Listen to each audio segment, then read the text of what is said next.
My top 3 tips for working on dark or very busy quilt tops are thread, light, and texture. I'm Sam Alberts at Quilting Curve Studio, and thread. When I work on a really dark top like this, sometimes I don't use black thread. I'll use something like this really dark gray, or maybe even this really dark navy, depending on what the quilt top's calling for.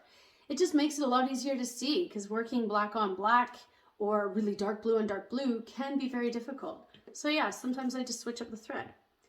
My next tip is actually light. As you can see, I'm lucky enough to have side light, natural side light in my studio, but if you don't, you can try maybe covering up some windows if you have too many windows, or if you're in a basement, you could try setting up maybe a work light or a gooseneck light, something that's going to cast side light onto a quilt and causes a shadow to be created while you're quilting, and that way you can see where you're going a lot easier.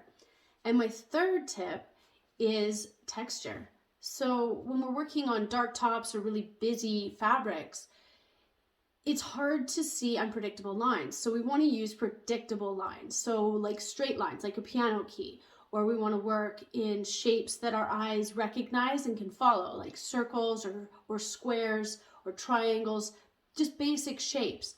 And that way we can see where we're going and our eyes have an easier time seeing the quilting after it's done. It's difficult when you just put all that time into a quilt top and you can't even see the quilting. So those are my top 3 tips. If you like this video, please like and subscribe. I put out videos every Wednesday. And if you made it this far, let me know what your favorite type of thread is to use on these busy kind of tops, because I'd be interested to know. Thanks for watching.